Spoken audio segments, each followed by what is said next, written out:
انا اعطیناک الکوثر فصل لربک وانحر ان شانئک هو الابتر۔ اے نبی ہم نے آپ کو خیر کثیر عطا کیا۔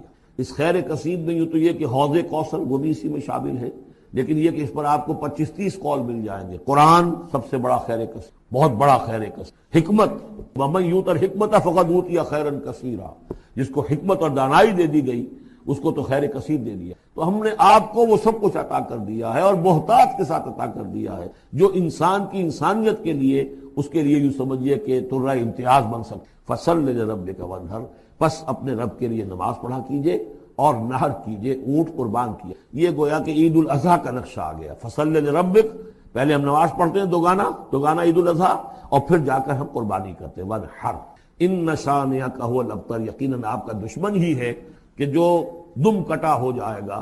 اس کا پس منظر یہ ہے کہ جب حضور کے ایک صاحبزادے بچپنی میں فوت ہو گئے تو کچھ جو کفار تھے مکے کے، انہوں نے بڑی خوشیاں منائی کہ ایک ہی بیٹا تھا، باقی تو ان کی بیٹیاں ہیں۔ آپ کو معلوم ہے کہ 4 بیٹیاں تھیں حضور کی صلی اللہ علیہ وسلم، لیکن یہ کہ بیٹا جو تھا وہ ایک ہی تھا، وہ اللہ نے اٹھا لیا۔ تو بڑے خوشیاں منائی گئیں کہ یہ تو اب دم کٹا جیسے ہوتا ہے، جس کا کوئی پیچھے نام نہ رہ جائے۔ بیٹیوں سے تو نام چلتا نہیں، نام تو چلتا ہے بیٹوں سے، تو اب ان کا تو کوئی تذکرہ ہی نہیں رہے گا۔ کوئی بات نہیں، جب تک یہ ہیں آگے کوئی نام لینے والا نہیں۔ تو فرمایا کہ نہیں، ان کو تو کروڑوں بیٹے اللہ عطا کرے گا، کروڑوں اربوں بیٹے عطا کرے گا۔ ہاں اے نبی، آپ کا دشمن ضرور ہے کہ جس کا نام لیوا کوئی پابندی، اس کے قوانین، قواعد و ضوابط کا پورا لحاظ رکھتے ہوئے یہ ہے فصل لربک، اپنے رب کے لیے نماز پڑھیے، وانحر، اور اونٹ جو ہے نحر کیجئے، اللہ کی راہ میں قربانی کرتے رہیے۔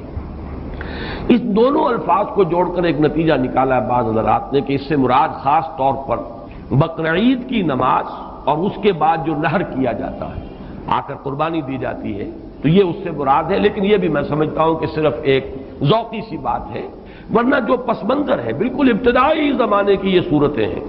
اس وقت نہ بقرعید تھی، البتہ یہ چیزیں موجود تھیں، نماز آپ کو دے دی گئی اسی وقت، اور ظاہر بات ہے کہ جب تک آپ مکے میں رہے یقیناً آپ ہر سال حج کرتے رہے۔ کیسے ممکن ہے کہ آپ حج نہ کرتے؟ جب اسی کعبے کا طواف کر رہے تھے جس میں 360 بت تھے، وہیں کھڑے ہو کر نماز پڑھتے تھے اور سجدہ کرتے تھے جہاں دائیں بائیں بت رکھے تھے، تو حج کے معاملے میں تو ایسی کوئی شے تھی بھی نہیں۔ مینا میں جانا ہے، عرفات میں جانا ہے، مزدلفہ میں، یا جو بھی ان کا باقی رہ گیا تھا، تو ہر سال آپ حج بھی کرتے ہوں گے، اور یقیناً بہت سے اونٹ آپ قربان بھی کرتے ہوں گے۔ آپ نے حجۃ الوداع میں 100 اونٹ نحر کیے، جن میں سے 63 اپنے دستے مبارک سے نحر فرمایا، اور بقیہ 37 حضرت علی نے آپ کی طرف سے کی۔ 100 اونٹ، تو اس سے اندازہ کیجئے کہ جو ابتدائی دور ہے، یہ صورتیں جب نازل ہو رہی، اس وقت تو حضور کی جو ہے مالی حالت بھی بہت اچھی تھی۔ حضرت خدیجہ متمول ترین خاتون عرب کی، وہ آپ کے حوالہ عقد میں تھی، اس اعتبار سے یقیناً اس وقت بھی آپ نحر کرتے ہوں گے۔ اور نحر، جیسا کہ میں بیان کر چکا ہوں، اس دور میں غریبوں کو کھانا کھلانا، گوشت کا بانٹ دینا، وہ یہ در حقیقت ان کے ہاں سخاوت کا سب سے بڑا مظہر تھا۔ فصل لربک وانحر، تو اے نبی آپ کو شکرانے میں وہ سارا خیر کثیر جو آپ کو عطا ہوا ہے، اسی لیے دیکھیے وہ نماز تہجد جب آپ پڑھتے تھے اور اتنی طویل رکعتیں پڑھتے تھے کہ آپ کے پاؤں متورم ہو جاتے تھے، تو لوگوں نے کہا حضور آپ اپنے اوپر اتنا تشدد کیوں کر رہے ہیں؟ آپ کے تو اول تو کوئی گناہ ہے نہیں، کوئی آپ کے مقام کے اعتبار سے اگر کسی شے کو کہا جائے کہ کوئی فروگزاشت ہے تو اللہ تعالیٰ اس کی بھی معافی کا اعلان کر چکا، تو پھر آپ کیوں مشقت جھیلتے ہیں؟ تو جواب آپ کا کیا تھا؟ افلا اکون عبدا شکورا، تو کیا میں اپنے رب کا ایک شکر گزار بندہ نہ بنوں؟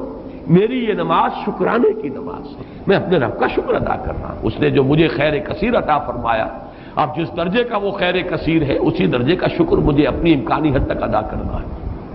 تو فصل لربک وانحر یہاں شکرانے کے طور پر ہے، انا اعطیناک الکوثر فصل لربک وانحر ان شانئک هو الابتر، یقیناً جو آپ کا دشمن ہے وہی ابتر ہے۔ اس ابتر کے لفظ کی مجھے وضاحت کرنی ہوگی۔ شنا، شین، نون اور حمزہ آتا دشمنی کے لیے۔ ولا یجرمنکم شنآن قوم علی الا تعدلوا اعدلوا هو اقرب للتقوی، کسی دشمنی کسی قوم کی تمہیں آمادہ نہ کر دے کہ تم عدل سے راستہ جو ہے اپنا بدل لو اور دستکش ہو جاؤ، عدل پر رہو، چاہے تمہارا دشمن ہے اس کے ساتھ بھی انصاف کرو۔ تو یہ شان یہ ہے، اس کے معنی دشمن، ان نشانیہ کا ہو الابتر، یقیناً آپ کا دشمن ہی ابتر ہے۔ ابتر کے معنی کیا ہے؟ با تا را کا مادہ آتا ہے بطر، کسی شے سے کٹ جانا۔ خاص طور پر ایک درخت ہے، اس کی شاخ کٹ گئی، علیحدہ ہو گئی، شاخ بریدہ، ظاہر بات ہے اب اس کے لیے زندگی نہیں ہے۔ جب تک درخت سے جڑی ہوئی تھی اس کے لیے تر و تازگی تھی، وہ بڑھے گی، اس پر پھل بھی آتا اگر وہ آم کا درخت تھا۔ اب جب کٹ گئی تو اب وہ سوکھے گی، ختم ہو جائے گی، اس کے لیے کوئی تر و تازگی نہیں ہے، اس کا کوئی شاندار مستقبل نہیں ہے۔ تو یہ کسی شے سے کٹ جانا، اسی معنی میں قوم سے کٹ جانا، علیحدہ ہو جانا، تنہا رہ جانا، لا تجعلنی فردن، مجھے اکیلا نہ بنا دے۔ تو یہ جو آتا ہے کہ میں اکیلا نہ رہ جاؤں، اس کے لیے بھی یہ لفظ آتا ہے۔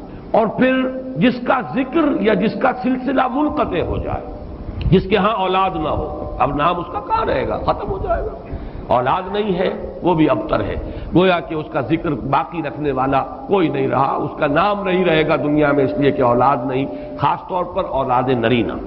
اسی طریقے سے جس جانور کی، جس چوپائے کی دم کٹی ہوئی ہے اسے ابتر کہتے تھے، دم کٹا، اس لیے کہ یہاں بھی کوئی شے کٹی ہوئی ہے اس کے جسم سے۔ تو یہ مختلف الفاظ ہیں، یہ معنی ہے اس لفظ کے ابتر کے۔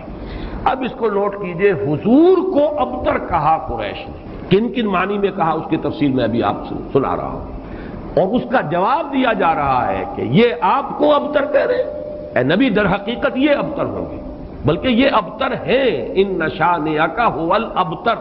حضور کو ابتر کس کس معنی میں کہا ہے؟ بالکل اوائل میں جبکہ حضور صلی اللہ علیہ وسلم نے اپنا پیغام شروع کیا ہے تو لوگوں نے کہا بطرا محمد منا، یہ ابن جریر کی روایت ہے، محمد ہم سے کٹ گئے، ہمارا اپنا ایک طریقہ تھا، ہماری تہذیب، ہمارا تمدن، ہماری روایات، ہمارا مذہب، ہمارے عقائد، اب محمد ہم سے کٹ گئے تو اس کا مطلب یہ ہے کہ یہ شاخ سوکھ جائے گی۔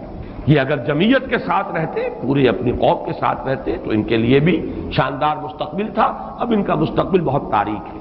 یہ بالکل ایسی بات ہے جیسے واصل بن عطا، یہ شاگردوں میں سے تھا حضرت حسن بصری رحمۃ اللہ علیہ کے، وہ تابعین میں سے ہیں، ان کا شاگرد اور بڑا ذہین شاگرد، لیکن اس نے مسئلہ تقدیر پر، جبر و قدر پر بحثیں شروع کی، تو جب اس طرح کی باتیں اس نے کہیں کہ جو اہل سنت کے شایان شان نہیں، تو پھر حضرت حسن بصری نے اسے اپنے درس سے نکال دیا اور کہا کہ اعتزل عنا، یہ ہم سے علیحدہ ہو گیا، اب اس کا راستہ علیحدہ ہے، اس کا ہم سے کوئی تعلق نہیں۔ اسی اعتزل عنا سے اعتزال کا مذہب بنا ہے، اور معتزلہ کہلاتے علیحدہ ہو جانے والے لوگ۔ تو اسی طریقے سے قوم کا پہلا ریئیکشن یہ تھا حضور صلی اللہ علیہ وسلم کے بارے میں کہ بطرا محمد منا، محمد ہم سے کٹ گیا صلی اللہ علیہ وسلم۔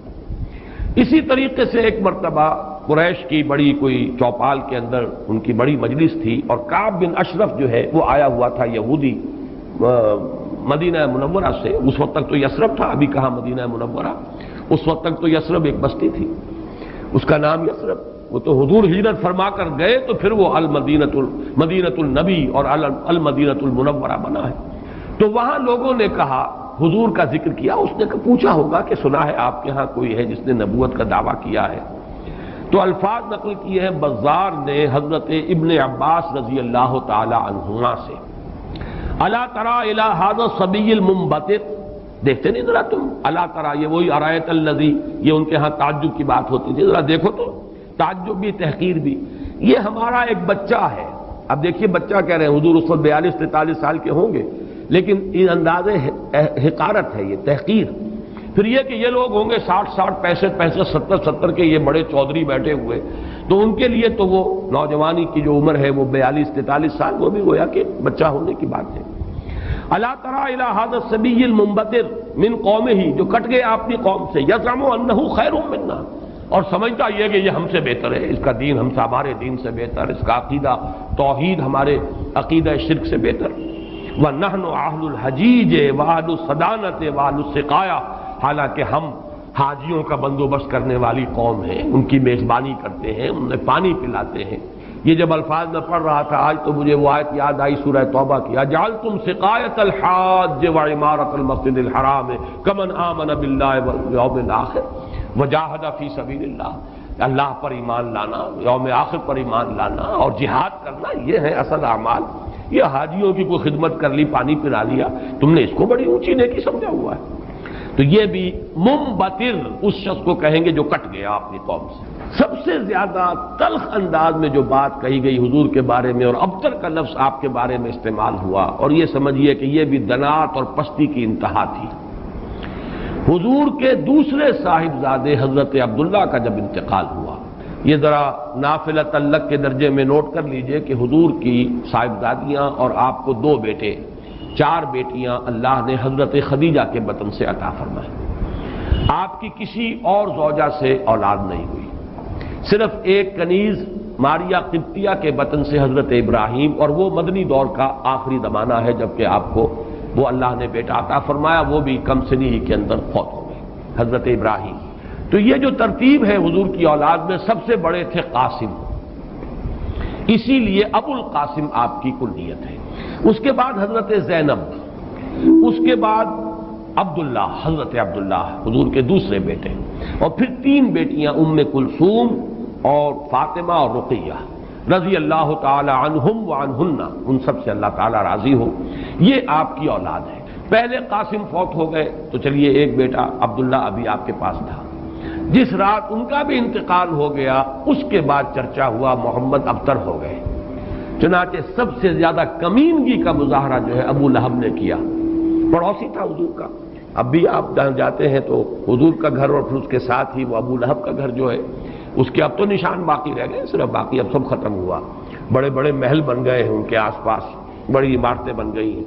ابو لہب دوڑا گیا ہے اسی شب، ادھر انتقال ہوا ہے عبداللہ کا، اور وہ دوڑا ہوا گیا اور اس نے جا کے خوشخبری دی، بطر محمد اللیلہ، آج کی رات محمد کی جڑ کٹ گئی، محمد ابتر ہو گیا صلی اللہ علیہ وسلم، گویا کہ خوشخبری دے رہا۔ یہ دنات اور پستی کی انتہا ہے۔ اس کو نوٹ کر لیجئے کہ اب آگے چل کر سورۃ اللہب اب دور نہیں رہی ہے، شاید اگلے ہی درس میں ہم 3 صورتیں پڑھیں گے، سورہ کافرون، سورہ لہب اور سورۃ النصر۔ آج جیسے 2 پڑھ رہے ہیں، پچھلے درس میں بھی 2 صورتیں پڑھی تھی، اگلے درس میں 3 صورتیں پڑھیں گے انشاءاللہ العزیز۔ بدترین انسان، ارذل الخلائق جو تھا حضور کے دشمنوں میں، وہ ابو لہب تھا، قریب ترین عزیز، حضور کا سگا چچا، لیکن یہ کہ بدترین دشمن، اور دشمن بھی دشمن میں فرق ہے۔ خدا 5 انگوش یکساں نہ کر، نہ ہر زن استو، نہ ہر مرد، خدا 5 انگوش یکساں نہ کر۔ آپ کے موافقین اور مومنین بھی برابر نہیں تھے، کہاں حضرت ابو بکر رضی اللہ تعالی عنہ، کہاں اس دور کے کوئی عام صحابی، پھر آپ کے دشمن بھی برابر نہیں تھے۔ تو بدترین دشمن یہ ابو لہب ہے، اور اندازہ کیجئے اس کی دنات کا کہ بطر محمد اللیلہ، آج کی رات محمد کی جڑ کٹ گئی، ابتر ہو گئے محمد، معاذ اللہ۔ یہی لفظ کہے تھے پھر عاص ابن وائل سہمی، جو آپ کے دشمنوں میں سے، مخالفین میں سے بہت بڑا چودھری تھا، ان محمد ابتر، اب تو محمد ابتر ہو گئے، ان کی جڑ کٹ گئی۔ لا ابن لہ یقوم مقامہ بعدہ، ان کا کوئی بیٹا رہا ہی نہیں کہ جو ان کی جگہ، ان کے مقام پر، ان کی جگہ پر کھڑا ہو، جانشین بنے، ان کے مشن کو آگے لے کر چلے۔ فَإِذَا مَاتَ انقطع ذِكْرَهُ، جب محمد اب فوت ہو جائیں گے تو ان کا ذکر بھی منقطع ہو جائے گا۔ یہ وہ ابتر کا مفہوم جس کا کہ تقابل ہم کریں گے، اِنَّا وَرَفَعْنَا لَكَ ذِكْرَكَ، وہ کہہ رہے تھے کہ ذکر منقطع ہو جائے گا، اور سورۃ الانشراح میں اللہ کی طرف سے نوید آئی، وَرَفَعْنَا لَكَ ذِكْرَكَ، ہم نے تو آپ کا ذکر بہت بلند کر دیا۔ تو یہ ہے اِنَّ شَانِئَكَ هُوَ الْأَبْتَرُ، اے نبی آپ ابتر نہیں ہوں گے، آپ کو تو ہم نے خیر کثیر عطا فرمایا، آپ کا ذکر بلند کیا، آپ کی معنوی اولاد، آپ کی امت، کتنے بڑے بڑے اولیاء اللہ، صوفیاء، اہل اللہ، اتقیاء، صلحاء، مجددین، علماء، جن کے بارے میں علماء امتی کا انبیاء بنی اسرائیل، وہ سب آپ کی معنوی اولاد۔ پھر آپ کی صاحبزادی حضرت فاطمہ سے جو اولاد چلے گی، اس کا جو مقام و مرتبہ دنیا میں ہوگا، تو آپ ابتر نہیں ہیں معاذ اللہ۔ جیسے سورہ نون کے شروع میں فرمایا، نون والقلم وما یسطرون ما انت بنعمت ربک بمجنون، اور کچھ دنوں کے بعد دیکھ لیں گے کہ کون مجنون تھا، محمد مجنون تھے معاذ اللہ، یا ابو جہل مجنون تھا اور پاگل ہو گیا تھا، اس کی مت ماری گئی تھی۔ فَسَتَنظُرُ وَيَنظُرُونَ بِأَيِّكُمُ الْمَفْتُونُ، یہ میں بھول رہا ہوں آیت، آپ بھی دیکھ لیں گے اور یہ بھی دیکھ لیں گے کہ کون تھا جو کہ بچل گیا تھا اور جس کی مت ماری گئی تھی۔ اسی طرح یہاں فرمایا اِنَّ شَانِئَكَ هُوَ الْأَبْتَرُ۔ درس تو مکمل ہوا، اب ذرا بعض ضمیمیں ہیں، ان کا چونکہ آئندہ کے درس سے بھی تعلق ہے اور جیسے میں نے مولانا فراہی رحمۃ اللہ علیہ کے بارے میں اپنے پچھلے درس میں کچھ عرض کیا تھا کہ اگرچہ ان کا بہت اونچا مقام ہے میری نگاہ میں، لیکن وہ سائنٹیفک ریشنلزم سر سید کی صحبت کی وجہ سے اور ان کے زیر اثر آنے کی وجہ سے کسی نہ کسی درجے میں متاثر ہو گئے تھے، جو سورہ فیل میں انہوں نے تمام جو مفسرین اور تمام معصور جو تفسیر ہے اس کو چھوڑ کر ایک علیحدہ راہ اختیار کی۔